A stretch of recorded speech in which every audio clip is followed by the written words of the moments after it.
तो साथियों, समता आवाज़ टीवी चैनल की मुहिम है बहुजन समाज के हर उस शख्स से आपको रूबरू कराने की जो बहुजन समाज में लगातार उसकी दिशा और दशा को आगे बढ़ाने में अपना महत्वपूर्ण योगदान दे रहे हैं। आज हमारे साथ अति विशिष्ट अतिथि माननीय HL दुसाद साहब, स्वयं में किसी परिचय के मोहताज नहीं है। 80 के करीब साहित्यिक पुस्तकें वो हमारे समाज को गिफ्ट दे चुके हैं।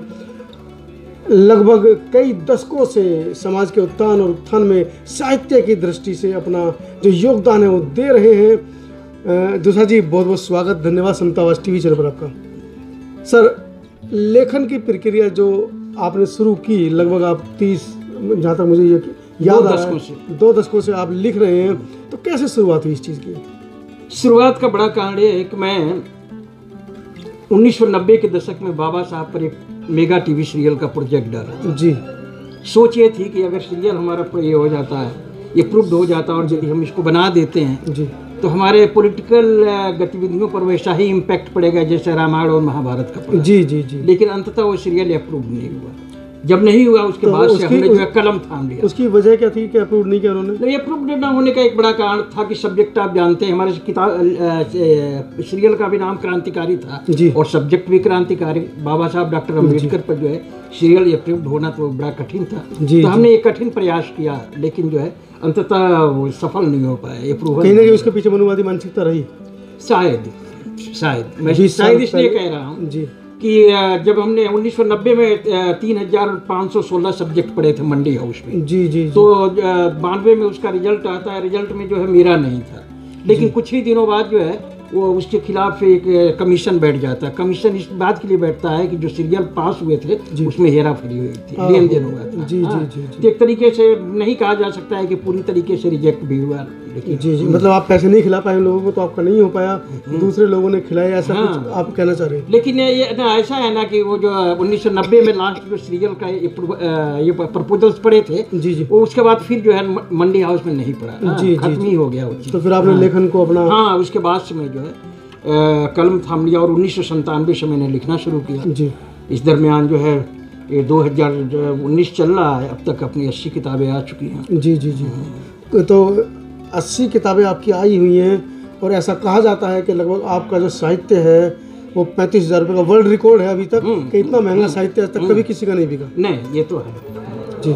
मेरी धारणा है जी कि अपनी किताबों का जो 35,000 का सेट है भारत में तो अंततः किसी भी राइटर का इतना महंगा सेट नहीं, किसी बहुजन राइटर का इतना बहुजन ही नहीं, मेन स्ट्रीम के राइटर का भी आप नहीं। जी जी जी जी।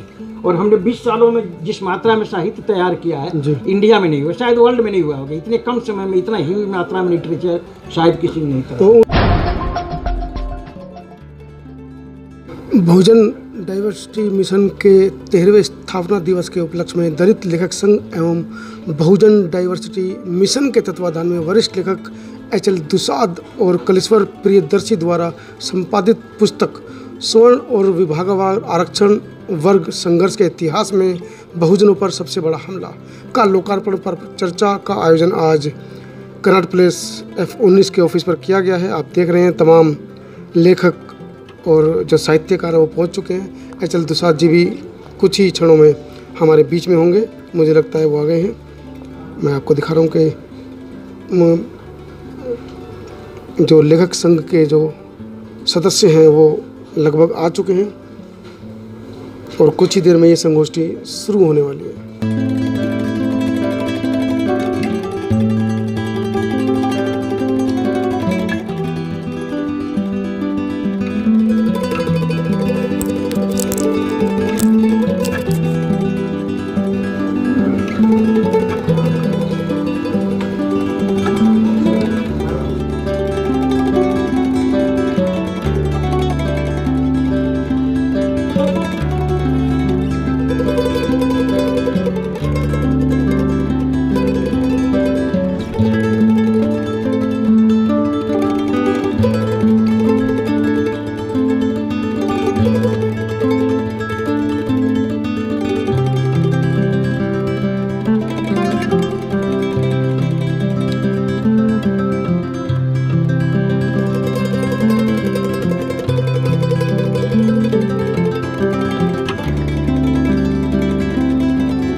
गांव नरौली खेत, जिला देवरिया, उत्तर प्रदेश में डाइवर्सिटी बुक ईयर में डाइवर्सिटी ईयर बुक तथा 4 पुस्तकें अभी प्रकाशाधीन हैं।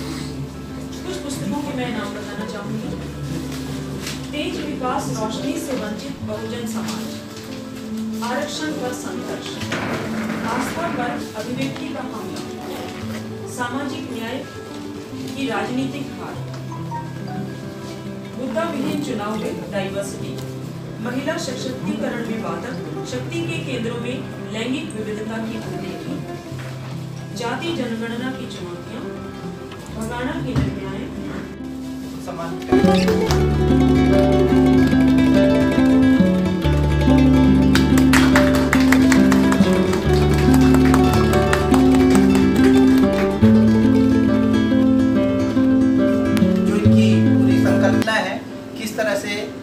वो काम करेगी और किस तरह से वो उपयोगी है, कैसे वो न्याय संगत समाज स्थापित करने में उसकी भूमिका हो सकती है, इसके विषय में एच.एल. दुसाल जी से अनुरोध है कि वो अपनी बात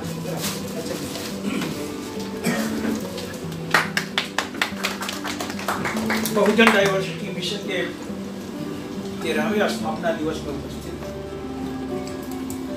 खासतौर से मैं बहुजनों को सादर जय भीम करता हूं। आज इस मौके पर आप लोगों का अभ्यर्थना करने और आभार प्रकट करने के पहले मैं सबसे पहले दिल्ली के उन गुरजनों का 15 मार्च को आगरे में हुई थी प्रोफेसर वीर भानु तलवार सर की उपस्थिति। आपके साथ और भी अन्य कई गुरजन थे। उन लोगों के उत्साहवर्धन से बहुजन डाइवर्सिटी मिशन से जुड़े एक पुलिस संगठन की स्थापना की।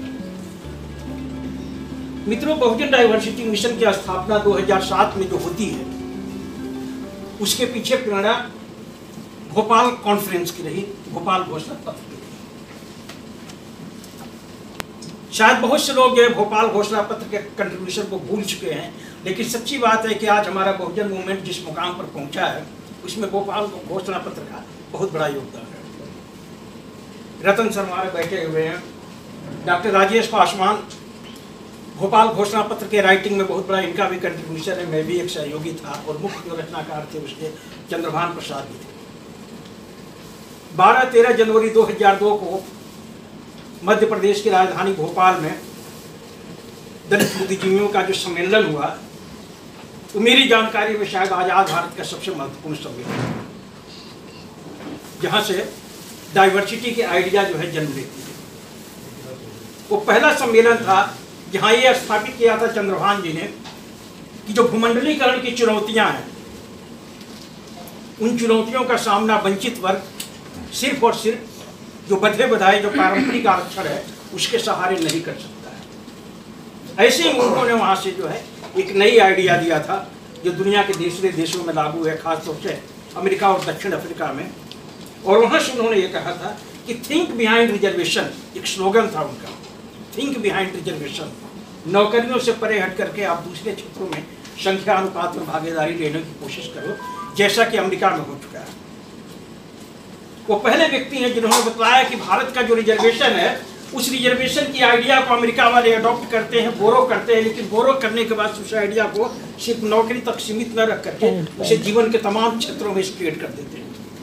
फलस्वरूप अमेरिकी दलित जो है नौकरी के साथ सप्लाई, डीलरशिप, फिल्म, मीडिया, ये टू जेड तमाम क्षेत्रों में हिस्सेदारी पाते हैं।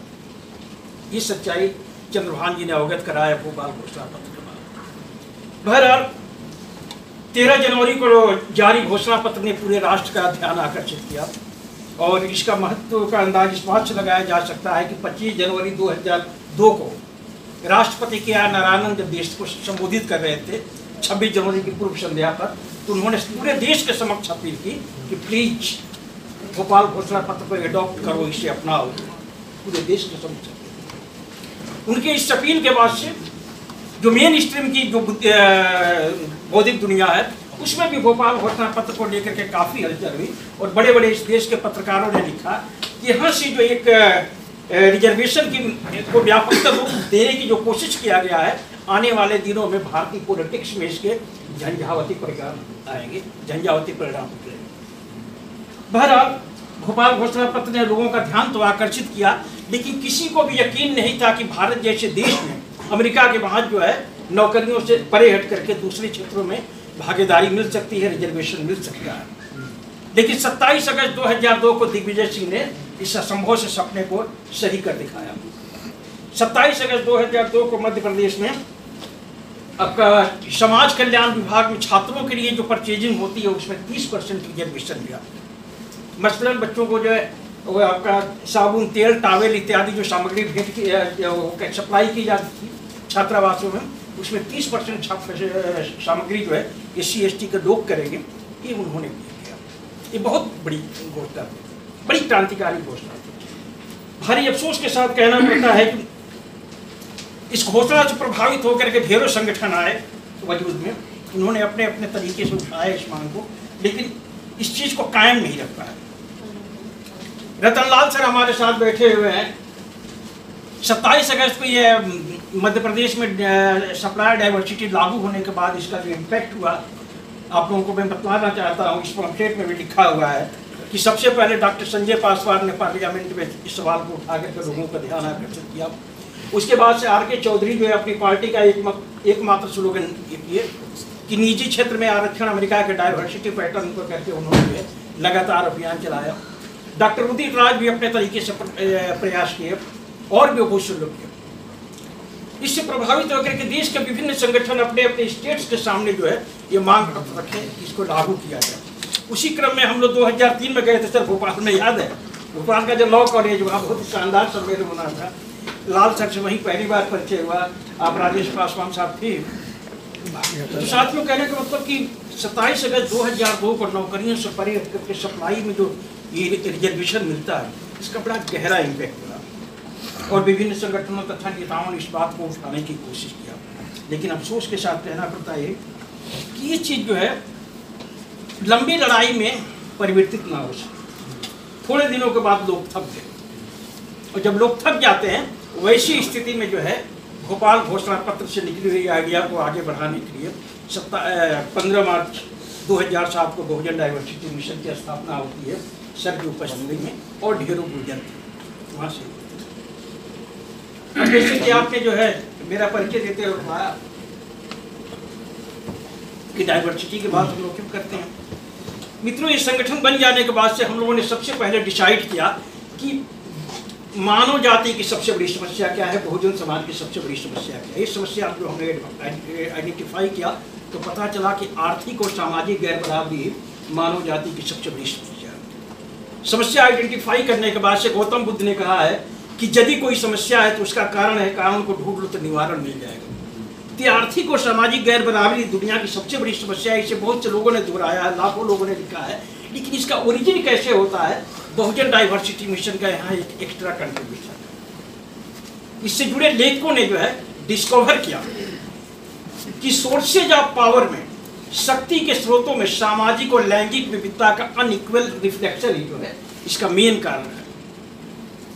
The origin of social and economic diversity, economic disparity main cause due to unequal reflection of social and gender diversity. शक्ति के स्रोत 4 हैं: आर्थिक, सामाजिक, धार्मिक और शैक्षिक। इन क्षेत्रों में विभिन्न सामाजिक समूहों के स्त्री और पुरुषों के मध्य जब असमान बंटवारा होता है तब जाकर के इस गैर बराबरी की उत्पत्ति होती है। चूंकि सामाजिक और लैंगिक विविधता का असमान प्रतिबिंबन इस समस्या का मूल था, इसलिए हम लोगों ने डिसाइड किया कि नहीं, ऑल सोर्सेज ऑफ पावर में सामाजिक और लैंगिक विविधता का प्रतिबिंबन हो। ये अभियान हम लोग चलाएंगे और यही हम लोगों ने किया। बहुजन डाइवर्सिटी मिशन के तहत अब तक जो है 80 किताबें आ चुकी हैं। मुख्यतः हम लोग लेखन के माध्यम से इस बात को प्रोपगेट करते हैं और कुछ इम्पैक्ट हुआ है इसका। 2007 में ये संगठन बनने के बाद से आप में से बहुतों को याद होगा कि 25 जून 2009 को उत्तर प्रदेश के सरकारी ठेकों में रिजर्वेशन लागू होता है। ये बहुत बड़ा ऐतिहासिक कदम था। 1942 के अक्टूबर महीने में बाबा साहब डॉक्टर अम्बेडकर ने अंग्रेजी सरकार के समक्ष आवेदन रखा था कि दलितों को PWD के ठेकों में रिजर्वेशन मिलना चाहिए। लेकिन बाबा साहब खुद उस स्थिति में नहीं थे और उसके बाद के संगठनों ने इस आइडिया को प्रोपगेट करने की कोशिश नहीं किया। लेकिन भोपाल से जो डाइवर्सिटी का जो कंसेप्ट शुरू हुआ कि नौकरियों से आगे बढ़ के ट्रेड, कॉमर्स, आल इकोनॉमिक एक्टिविटी में जो है बंटवारा होना चाहिए विभिन्न समाजों की संख्या अनुपात में, उसका इम्पैक्ट होता है कि बहन जी मायावती के हाथ में जब सत्ता आती है वो ठेकों में आरक्षण लागू करती है। भारी अफसोस की बात है कि 2012 में अखिलेश यादव सत्ता में आने के बाद उसको खत्म कर दिया। उत्तर प्रदेश के बाद से आप देखेंगे कि एमएससी का जो एमई का जो प्रोडक्ट है उसमें 4% रिजर्वेशन जो है दलित उद्यमियों को मिला, ये वही है। भोपाल डिक्लेरेशन से जो आइडिया आई थी बाद में हम लोगों ने जो बढ़ाया उसका इम्पैक्ट। परवर्ती काल में बिहार के सरकारी ठेकों में भी रिजर्वेशन लागू हुआ, भले ही प्रभावी तरीके से न हो। आज बिहार के आउटसोर्सिंग जॉब में भी हो चुका है रिजर्वेशन सरकारी कागज। तो जो एक प्रयास किया गया उसका कुछ रिजल्ट भी सामने आया, लेकिन अफसोस के साथ कहना पड़ता है कि बाबा साहब ने 1938 में अपने समाज की एक समस्या की तरफ जो संकेत किया, शायद उस समस्या से हम अभी तक उभर नहीं पाए। 12-13 फरवरी 1938 को मनमाड में एक ऐतिहासिक सम्मेलन हुआ था, रेलवे कर्मचारियों की। बाबा साहब उसमें पहुंचे, विशाल भीड़ थी। उन्होंने एक अद्भुत बात वहां पर कही। बाबा साहब ने कहा था कि मुझे बड़ी खुशी है कि आज आप अछूत के रूप में नहीं, कर्मचारी वर्ग के रूप में सम्मिलित हुए हैं। इसके पहले आप जितने भी सेमिनार करते थे आप अछूत के रूप में आते थे, अर्थात अपनी सामाजिक समस्याओं के निवारण के लिए आते थे। लेकिन एक पहला मौका है कि मजदूर वर्ग के रूप में संगठित होकर आप अपने आर्थिक समस्याओं के निवारण के लिए कुछ यहाँ पर सोल्यूशन चाहते हैं। तो उन्होंने कहा था उसी समय कि ऐसा नहीं कि अब तक हमारी जो गतिविधियाँ हैं सामाजिक समस्याओं पर केंद्रित थी, वो गलत थी, जरूरत उसकी भी थी, लेकिन यहाँ से जो एक प्रस्थान बिंदु मानता हूँ, अब जो है हमें अपने आर्थिक कष्टों के निवारण पर ध्यान देना चाहिए। लेकिन अफसोस उस दिशा में उतना काम नहीं हो पाता। तो भोपाल कॉन्फ्रेंस के बाद जो आइडिया निकली उसके बाद से धीरे धीरे जो है जो प्रोपगेट किया गया उसमें अपेक्षित समाज का सहयोग न मिलने की वजह से जिस बड़े पैमाने पर इसका असर होना चाहिए वैसा नहीं हुआ, लेकिन प्रयास हम लोगों का जारी है। अब जैसे हमने कहा कि तमाम चीज़ों को हम लोग जो है लिटरेचर के माध्यम से जो प्रोपगेट करने की कोशिश करते हैं। हमारे परिचय में यहाँ पर आप देखेंगे लिखा हुआ है कि जब भी कोई प्रॉब्लम एराइज होती है राष्ट्रीय स्तर पर 2-3 महीने के अंदर हम उस पर कोई किताब लाते हैं। मसलन 2016 के जनवरी महीने में जब रोहित वेमुला की सांस्थानिक हत्या हुई थी तो 15 मार्च को सर्वे गए थे, लखनऊ में गए थे चलना, 2 महीने के अंदर हम लोगों ने 3 किताबें निकाली। हाल में जो घटना हुई है, ये जो आपको 7 जनवरी से लेकर के 7 मार्च के बीच में जो घटना हुई है, ये आज़ाद भारत की हिस्ट्री का बहुत ही जो है एक तरीके से कह सकते हैं कि रोमांचक दिन रहा है। मेरे ख्याल से मैं हिस्ट्री को पूरी तरीके से क्लास स्ट्रगल के नज़रिए से देखता हूँ।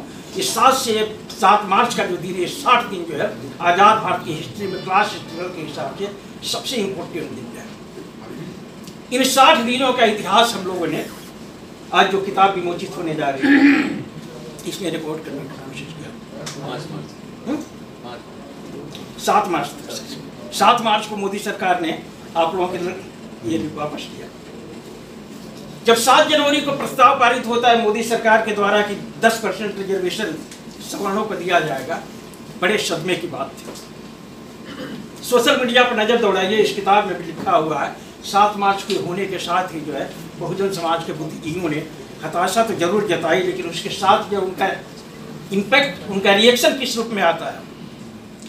रिजर्वेशन के खिलाफ जो है तमाम क्षेत्रों में अपने बुद्धिजीवी जो कहते हैं कि रिजर्वेशन का संख्या अनुपात में बंटवारा होना चाहिए। 100% करके विभिन्न सामाजिक समूहों का अनुपात में जो है अब ये बंटवारे की लड़ाई हम लोग लड़ेंगे। इंटेलेक्चुअल को फॉलो करते हुए कुछ दिनों के बाद से विभिन्न पार्टियों के नेता हैं, जिसमें आपको ओपोनेंट पार्टी के अनुप्रिया पटेल तक ने भी कहा कि अब आरक्षण का आधार जो होना चाहिए जिसकी जितनी संख्या भारी उसकी उतनी भागीदारी। तेजस्वी यादव ने भी मामले को उठाया, धर्मेंद्र यादव ने भी उठाया। तो कहने का मतलब मित्रों, ये जो समान आरक्षण हुआ उसका एक बड़ा जबरदस्त इम्पैक्ट इस रूप में आया कि अपने लोगों में एस्पिरेशन पैदा हुआ कि नहीं बहुत हुआ, अब 50% से बात करने वाले नहीं। अब इसको आप 100% में कर करके जिस सोशल ग्रुप का जो संख्या अनुपात है उस अनुपात में इसका डिस्ट्रीब्यूशन करो। अगर लोगों के मन में ये भावना आई तो कहीं इसका संपर्क जरूर जो है वही 13 जनवरी 2002 को जो भोपाल कॉन्फ्रेंस जो आइडिया निकलती है उसका एक इम्पैक्ट था। तो हाँ, तो ये जब हो रहा तो मित्रों तो हमने 12 जनवरी को संकल्प लिया। कई लोगों के जहन में ये बात होगी, 12 जनवरी को हमने फेसबुक पर घोषणा किया कि आने वाले दिनों में फरवरी के अंत तक जो है हम इस मुद्दे पर एक किताब लाएंगे। किताब लाने की हमने घोषणा कर दिया। उसके बाद जो है परवर्ती काल में घटना पर घटना होती रही है, उसके बाद से मैं जुड़ते रह गया और लगातार उस पर लेखन किया। 12 जनवरी को मेरा शायद 15 जनवरी को मेरा पहला लेख छपा और 2 महीने के अंदर इस पर 17 आर्टिकल हमारे अखबारों में छपे, बड़े बड़े, औसतन जो है 2000 शब्दों का ही हुआ। जब 7 मार्च को ये मोदी सरकार घोषणा करती है आप लोगों के संघर्षों के सामने झुक करके कि 13 पॉइंट रोस्टर जो बैक किया जाता है और 200 पॉइंट रोस्टर पर जो है वो लाया जाएगा, अध्यादेश लाया जाएगा, तो वहाँ जाके किताब खत्म ये हम लोगों ने। बहरहाल मित्रों, इस किताब में जो चीज़ हम सामने लाने की कोशिश किए हैं वो थोड़ा सा पढ़ के बतलाना चाहेंगे। ये जो 60 दिनों का जो इतिहास है इसे हमने लिखा है। कार्ल मार्क्स ने कहा है, अब तक के विद्यमान समाजों का लिखित इतिहास वर्ग संघर्ष का इतिहास है।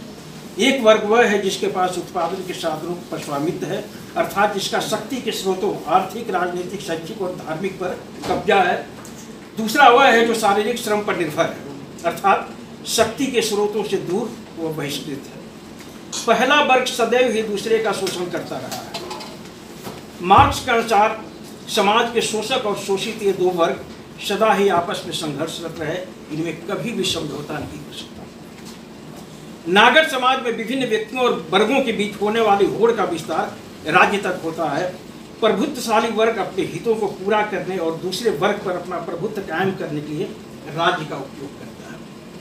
साथियों, वर्ग संघर्ष के विषय में मार्क्स की जो थ्योरी आप देखें कि पूरी तरीके से इम्प्लीमेंट जो है ये 60 दिनों में होता है।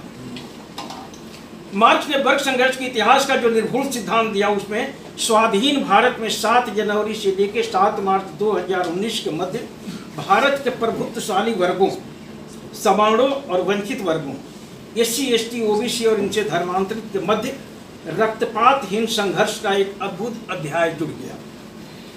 इन 60 दिनों में धर्म सत्ता, राष्ट्र सत्ता, ज्ञान सत्ता और अर्थ सत्ता पर 80 से 90% कब्जा जमाए शासक वर्ग ने राज्य का उपयोग करते हुए सवर्ण और विभागवार आरक्षण लागू करने के साथ साथ जिस तरह 60 लाख के करीब मूल निवासी आदिवासियों को जंगल से खदेड़ने का जघन्य काम अंजाम दिया, उससे तय हो गया कि अपने वर्गीय हित की पूर्ति में वह इस देश को टुकड़े टुकड़े तथा लोकतंत्र के ढांचे को विस्फोटित होने लायक हालात पैदा करने तक की जोखिम उठा सकता है। इस दरमियान उसने सवर्णों का संपूर्ण प्रभुत्व कायम करने के लिए जिस बेरहमी से राज्य का उपयोग किया, उससे ज्ञान तंत्र, प्रचार तंत्र, न्याय तंत्र पर काबिज प्रभुत्वशाली वर्ग के लोगों का पूर्व के भांति अपेक्षित सहयोग मिला। कहने का मतलब ये जो जुल्म सितम सरकार के द्वारा ढाया गया, आपके सुविधाभोगी वर्ग के लोगों ने उसका समर्थन किया, किसी ने प्रोटेस्ट नहीं किया। जो प्रोटेस्ट जो फायर आप में था, कितने जो है आप प्रभुत्वशाली वर्ग के लोगों को पाएंगे जो आपके साथ सड़कों पर उतर के इसके खिलाफ बहरहाल आगे। किंतु इस नए संघर्ष 7 जनवरी से 7 मार्च के बीच जो संघर्ष होता है उसकी खूबसूरती क्या है, किंतु इस नए संघर्ष का सबसे रोचक पहलू यह रहा कि हजारों साल से शक्ति के समस्त स्रोतों से ज्ञान के क्षेत्र से बहिष्कृत भारत के सर्वस्वहारा वर्ग, दलित, आदिवासी, OBC के छात्र, गुरजनों, लेखक, एक्टिविस्टों ने पहली बार एवरेस्ट से रेखा प्रतिरोध खड़ा कर शासक वर्ग को पीछे हटने के लिए मजबूर कर दिया। उनके इस संघर्ष में बिहार के पूर्व उप मुख्यमंत्री तेजस्वी यादव, बदायूं के सांसद धर्मेंद्र यादव का भरपूर सहयोग मिला। 7 जनवरी से 7 मार्च 2019 तक भारत में नए सिरे से संगठित हुए वर्ग संघर्ष में तेजस्वी और धर्मेंद्र यादव के साथ मिलकर शोषित मूल निवासी समुदायों के छात्र, गुरुजनों, लेखक, एक्टिविस्टों ने कैसे प्रभावी प्रतिरोध खड़ा कर शासक वर्ग को पीछे हटने के लिए मजबूर कर दिया, इसी इतिहास को शब्द और चित्रों के माध्यम से समेटने का बलिष्ठ प्रयास इस पुस्तक में हुआ। बहरहाल सामाजिक न्याय के स्थापित नेताओं की उदासीनता के बावजूद जिस तरह बहुजन, छात्र, गुरुजन, लेखक, पत्रकार और एक्टिविस्ट सवर्ण आरक्षण के बाद नए सिरे से संकट बनकर उभरे 13 पॉइंट रोस्टर के खिलाफ खड़े हुए, तथा जिस तरह उन्होंने आंदोलन के लहरों पर लहरें पैदा कर सरकार को 200 पॉइंट रोस्टर पर अध्यादेश लाने के लिए मजबूर किया, उससे भारत के वर्ग संघर्ष के इतिहास में उनके द्वारा निर्णायक भूमिका अदा करने की संभावना बलवती हो गई है। किताब के जिस मित्र यही है कि आप लोगों ने जो संघर्ष किया, बात 13 पॉइंट रोस्टर के खात्मे तक नहीं है, इसके बाद जो स्थितियाँ बची हुई है उसके अंत का इसलिए है। अब मित्रों मैं ये कहना चाहूँगा कि ये जो 7 से 12 जनवरी 7 मार्च के बीच जो कुछ हुआ है, मोदी सरकार ने जो कुछ किया है, मैं आपको बता देना चाहता हूँ, इन दिनों में एक ऐसा हालात पैदा हुआ है जिस हालात में सारी दुनिया में स्वाधीनता संग्राम संगठित हुए, सारी दुनिया में लिबरेशन की लड़ाई लड़ी गई, सारी दुनिया में क्रांतियां हुई, ऐसा स्टेज जो है भारत में पैदा हो चुका है। जो पंफलेट दिया उसमें ही बतलाया और इस किताब को पढ़ करके आप लोग जानेंगे। मेरा दावा है कि आज की तारीख में भारत में जो विषमता की स्थिति है, क्रांति के लायक जो हालात पैदा हो चुके हैं, दुनिया के इतिहास में कभी भी ऐसे हालात नहीं। और आज से नहीं, 2016 से मेरी वहाँ पर एक किताब है, आखिरी उम्मीद बहुजन, छात्र और गुरुजन। नेताओं से जो है आज हमारे समाज के लोग जो है निराश हैं, मैं बहुत पहले हो चुका था और मेरी आखिरी उम्मीद जो थी आप लोग थे। तो उसमें हमने बतलाने की कोशिश किया इस समय देश में जो स्थितियाँ हैं, यदि सही तरीके से संगठित होकर संघर्ष हो तो क्रांतिकारी बदलाव लायक ऐसे हालात कभी पैदा ही नहीं हुए। क्या है ऐसी स्थितियाँ? क्रांति में मित्रों सबसे बड़ा जो कंट्रीब्यूशन होता है वो होता है, उसमें एक फैक्टर काम करता है जिसको कहते हैं अंग्रेजी में रिलेटिव डिप्राइवेशन, सापेक्षिक वंचना। उसके पास उतना है, हमारे पास कुछ नहीं है। ये एहसास से मित्रों सारी दुनिया में क्रांतियों का सबब बना है। सारी दुनिया में लिबरेशन की लड़ाई जो है, ये एहसास जब आपके जहन में पैदा होता है, यहीं से जो है लिबरेशन की लड़ाई करने की कोशिश करते हैं। तो भारत के वर्ग संघर्ष के इतिहास में आज जो हालात पैदा कर दिए गए हैं यही है। जैसे मैं वर्ग संघर्ष की बात कहता हूँ, कार्ल मार्क्स ने जिस वर्ग संघर्ष की बात किया मित्रों, वो वर्ग संघर्ष भारत में हजारों साल से आपके वर्ण व्यवस्था में क्रियाशील रहा। मुझे भारी अफसोस के साथ कहना पड़ता है, अपने मार्क्सवादी साथियों से मुझे शिकायत है कि इंडिया में क्लास स्ट्रगल का जो अवसर था दुनिया के इतिहास में कभी हुआ ही नहीं। मार्क्स ने जिस सर्वहारा वर्ग की बात की, वो सर्वहारा क्या था? वो सर्वहारा सिर्फ आर्थिक रूप से विपन्न था, लेकिन भारत में तो सर्वस्व हाराओं की उपस्थिति रहा। यहाँ के जो वंचित है, यहाँ के जो सर्वहारा है, उसके एजुकेशन सेक्टर से पूरी तरीके से बहिष्कृत रखा गया। मार्क्स के सर्वहाराओं के सामने ये प्रॉब्लम नहीं था। यहाँ के लोगों के आपको ये पॉलिटिकल एक्टिविटी से दूर रखा गया। मार्क्स के जो सर्वहारा थे उनके साथ ये प्रॉब्लम नहीं था।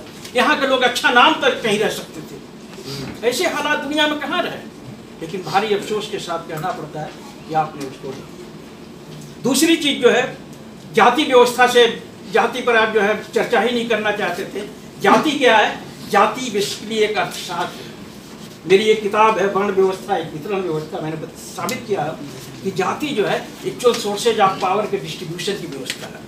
और इस डिस्ट्रीब्यूशन सिस्टम में हजारों साल से जो है एक वर्ग सवर्णों को जो है शक्ति के स्रोतों से लैस रखा गया और बाकी लोगों को पूरी तरीके से एक्सक्लूड किया गया, बहिष्कृत किया गया। तो भारत में जो वर्ग संघर्ष है वो आरक्षण में क्रियाशील रहा। वर्ण व्यवस्था हजारों साल से आरक्षण के रूप में रही, क्योंकि सारे शक्ति के सोर्स जो है इसमें सवर्णों को आरक्षित रहे और हमारे लोगों को इससे बिल्कुल दूर रखा गया। इसी हिंदू आरक्षण के खिलाफ जो है बाबा साहब से लेकर हमारे महापुरुषों ने संघर्ष चलाया। फलस्वरूप बाबा साहब के प्रयासों से जो है रिजर्वेशन लागू होता है और उसी रिजर्वेशन का एक्सटेंशन जब 7 अगस्त 1990 को होता है मंडल के रूप में, भारत का क्लास स्ट्रगल उस जगह पर पहुँच जाता है यहाँ दुनिया में कभी हुआ ही नहीं। मंडल कमीशन लागू होने के साथ ही देखिए कि यहाँ का जो रूलिंग क्लास है, जो सदियों से सोर्सेज ऑफ पावर का एंजॉय करता है, किस तरीके से उठ खड़ा होता है। चाहे मीडिया के लोग हों, चाहे प्रोफेसर लोग हों, चाहे न्यायपालिका में छाए लोग हों, चाहे पॉलिटिकल फील्ड में हो, चाहे छात्र हो, कौन नहीं उठ खड़ा हुआ था। और सिर्फ उठ नहीं खड़े हुए, ये जो रिजर्वेशन मिला, इस रिजर्वेशन से क्या दिक्कत हुई थी रूलिंग क्लास को, उसको 27% जो है सर्विस सेक्टर के अवसरों से वंचित हो जाना पड़ा था। मंडल के बाद लोगों में जो ये किया आया, जो फ्रेटर्निटी का विकास हुआ, दलित पिछड़ों में जो है एक बंधुत्व की भावना का जो लंबवत विकास हुआ, उससे रूलिंग क्लास जो है पॉलिटिकली राजनीतिक रूप से एक लाचार वर्ग में तब्दील हो गया। उसके बाद जो लड़ाई होती है सिर्फ और सिर्फ यही था किस तरीके से आरक्षण का खात्मा हो और जिस तरीके से जो है रूलिंग क्लास आपका पॉलिटिकल पावर से दूर हुआ उसको मेकअप दिया जाए। और 27 अगस्त के बाद मित्रों यही चलता है, जो नव उदारवादी नीति को हथियार बना करके लोगों ने ये किया, इससे मोदी का कोई जवाब नहीं। उसके बाद स्थिति ऐसी है कि आप कहीं नहीं, दुनिया के इतिहास में कहीं ऐसा नहीं है कि एक परंपरागत जो सुविधा भोगी वर्ग है उसका ऑल सोर्सेज ऑफ पावर पर 80 से 90% कब्जा हो। तो जो मैं कह रहा हूँ कि सारी दुनिया में क्रांतियाँ जो हुई है वो है रिलेटिव डिप्राइवेशन के एहसास से, कि हम भी इस देश के निवासी हैं, मूल निवासी हैं, हम कहाँ हैं और वो कहाँ हैं। ये स्थिति बहुत एक्सट्रीम पर पहुँच चुकी है। आज यदि इसका सदव्यवहार करते हैं तो जो है नो डाउट आपकी सत्ता हो सकती है। तो मेरा मानना है सर, मैंने इस किताब में प्रमाणित करने की कोशिश किया, जो क्लास स्ट्रगल है, इस क्लास स्ट्रगल ने मूल निवासियों को बिल्कुल जो है गुलाम की स्थिति में ला दिया है। गुलाम और शासक में क्या फ़र्क है? शासक वो है जिसका सोर्सेज ऑफ पावर पर डोमिनेंस रहता है, मोनोपोली रहती है, और गुलाम वो है जो इससे बिल्कुल एक्सक्लूड रहता है, दूर रहता है। आज की तारीख में मिला करके देखिए, हम जो मूल निवासी है, दलित पिछड़े वंचित वर्ग के जो लोग हैं, कहीं नहीं, सोर्सेज ऑफ पावर से टोटली बहिष्कृत थे। और जो बचा कुचा हमारा है उसको शेष करने की दिशा में रूलिंग क्लास लगा हुआ है। मोदी का ये जो निर्णय था सवर्ण और विभागवार आरक्षण, बचे कुछ चीज़ों पर ये करने का था। और देखिए, जैसे कार्ल मार्क्स कहता है कि वर्ग संघर्ष में जो प्रभुत्वशाली वर्ग है वो स्टेट का इस तरीके से इस्तेमाल करता है ताकि जो सारे सोर्सेज ऑफ पावर है, सारी शक्ति है, उसके हित में चले जाए। और यही चीज़ जो है 24 जुलाई 1991 को जब ये नरसिम्हा राव लागू करता है, तब से ये चल रहा है, जो आज की तारीख में बिल्कुल एक्सट्रीम हो गया है। तो मित्रों, आज जो है बिल्कुल वही स्थिति पैदा हो गई है जहाँ आपको जो है छोटी मोटी बातें छोड़ करके लिबरेशन की लड़ाई लड़नी है। वो लिबरेशन की लड़ाई जो कभी जो है हिंदुओं ने आपको अंग्रेज़ों के खिलाफ लड़ा था, साउथ अफ्रीका के लोगों ने गोरों के खिलाफ लड़ा था, और लड़ने के बाद से अंततः एक समय जो है वो कामयाब हुए थे। अब यदि आपको लिबरेशन की लड़ाई लड़नी है तो इस किताब में मैं यही सूत्र देने की कोशिश किया हूँ कि आपको अजीब लगेगा कि सारी दुनिया में स्वाधीनता संग्राम से, मैं दावे के साथ कहता हूँ, पूरी दुनिया में आप गौर करके देखिएगा, सारी दुनिया में लिबरेशन की जो लड़ाई लड़ी गई है आरक्षण के द्वारा लड़ी गई है, आरक्षण के विस्तार में लड़ी गई है। तालियों से स्वागत तो किया जाए।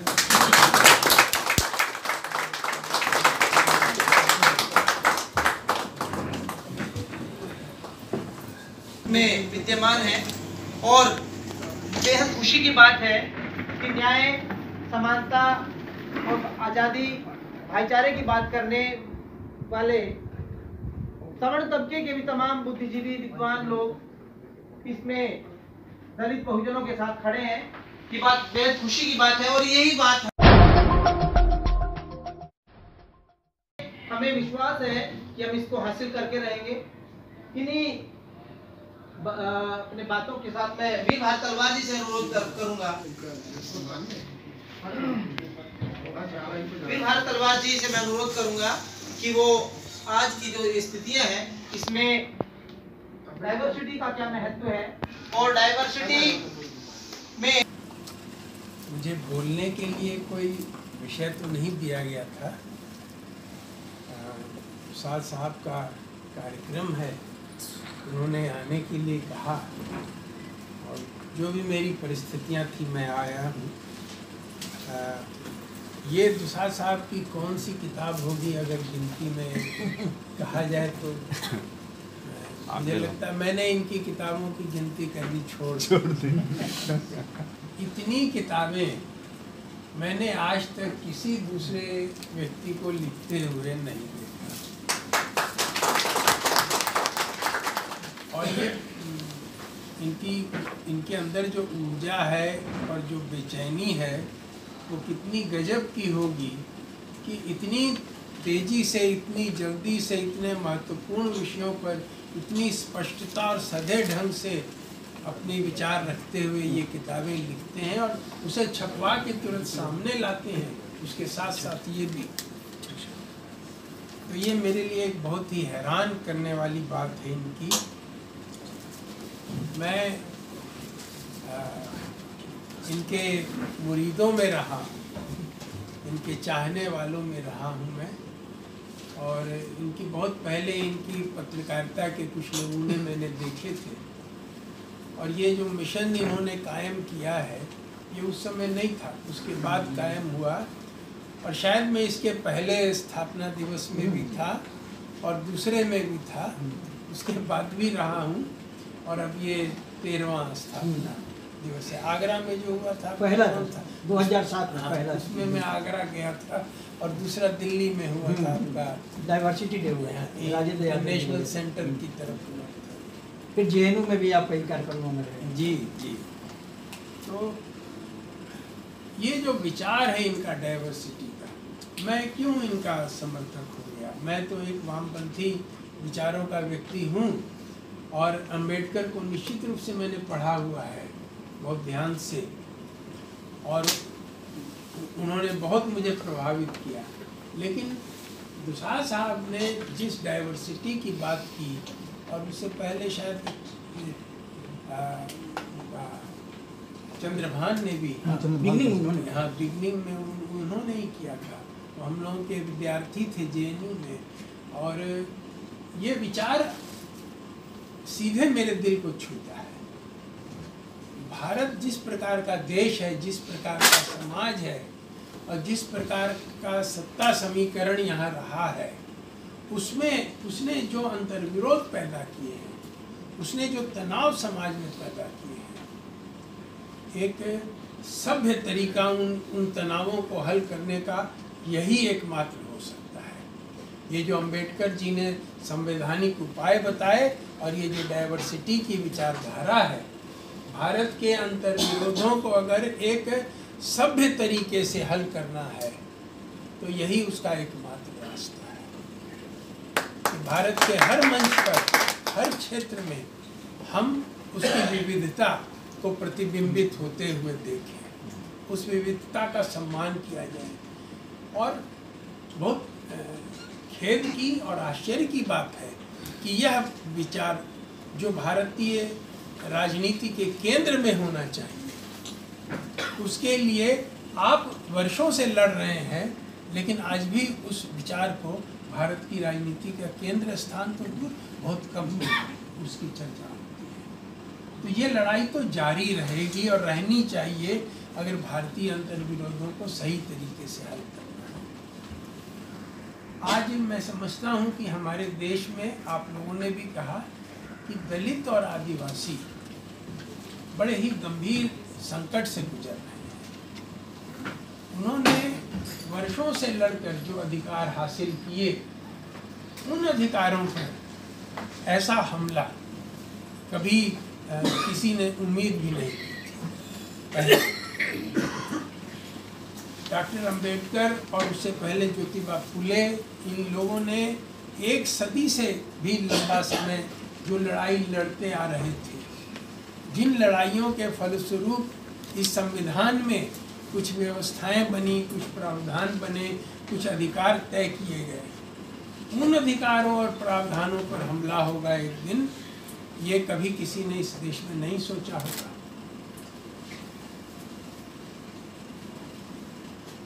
यहाँ अंबेडकर ने भारतीय इतिहास का अध्ययन करते हुए एक अवधारणा का प्रयोग किया है, प्रतिक्रांति।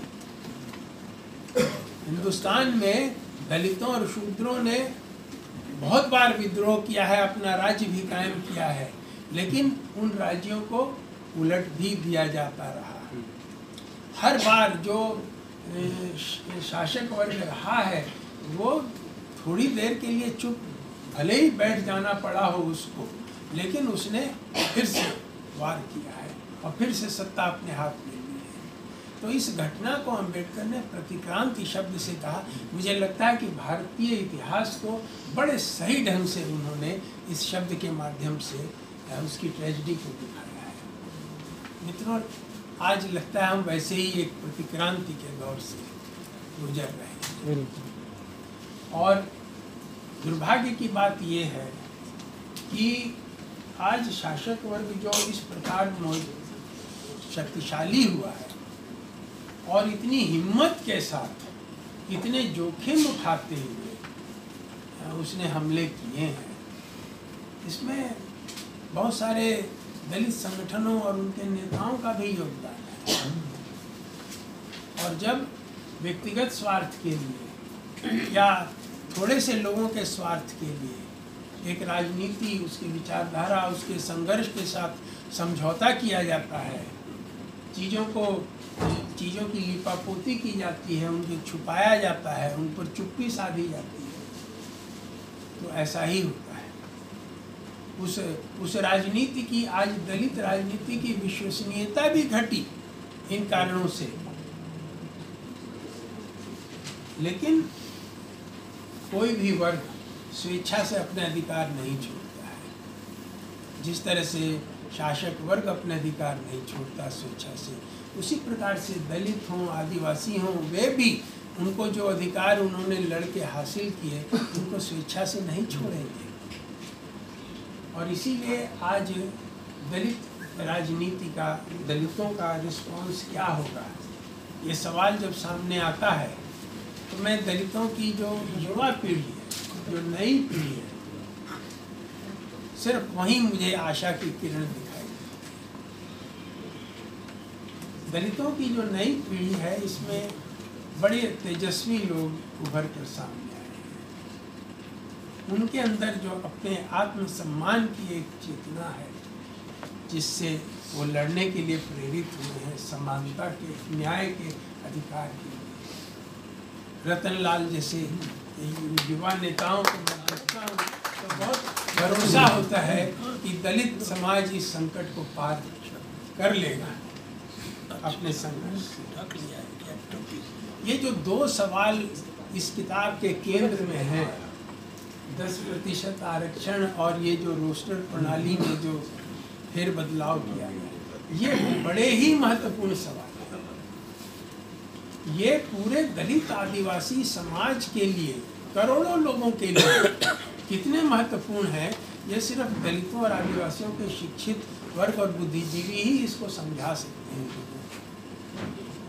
पूरे दलित और आदिवासी समुदाय को शिक्षा से वंचित रखने का प्रयास, इससे ज़्यादा घृणित षड्यंत्र और कुछ नहीं हो सकता। कि वो शिक्षा से वंचित हों और शिक्षा जो दी जाती है उसमें कहीं दलित दृष्टिकोण ना आए, उसमें कहीं आदिवासी दृष्टिकोण ना आए। जब शिक्षक ही नहीं होंगे तो कौन उस दृष्टिकोण से उस शिक्षा को देगा? ये बड़ा ही घातक कदम है। इसकी घातकता को इतना समझा नहीं गया जितना ये घातक है। ये आपके पैरों के नीचे से जमीन को खींच लेने जैसा है। और ये जो सवाल है, ये बहुत ही महत्वपूर्ण सवाल है। और इस सवाल को केंद्र में रखकर आपने ये किताब लिखी है और इतनी जल्दी, इतने कम समय के अंदर इसका प्रकाशन हुआ। और इस किताब के निचोड़ को भी कुछ 8-10 पेज में सबको सुलभ कराना चाहिए। हाँ, सकता मैं अंत में एक ही बात कहना चाहता हूँ कि बहुत लंबा चौड़ा भाषण मैंने नहीं देना था। बहुत अच्छे वक्ता मैंने सूची देखी, बहुत अच्छे वक्ता आपकी सभा में मौजूद हैं। मैं इधर जयपाल सिंह के बारे में पढ़ रहा था, तो जयपाल सिंह जो आदिवासियों के बड़े नेता थे, और संविधान सभा में जब अनुसूची 5वीं अनुसूची की बात हो रही थी, शेड्यूल एरिया और शेड्यूल ट्राइब की और उनके लिए प्रावधानों की, तो जयपाल सिंह ने अपने लोगों से कहा कि ये प्रावधान कागजी है, ये आपकी सुरक्षा नहीं करेंगे, नहीं कर सकेंगे।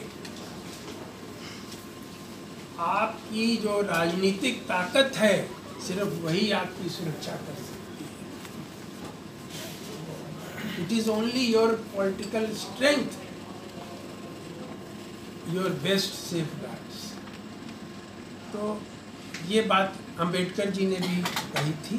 मैं समझता हूँ यही एक रास्ता है जब हम अपने संकटों को जिसके जरिए पार पा सकते हैं। धन्यवाद।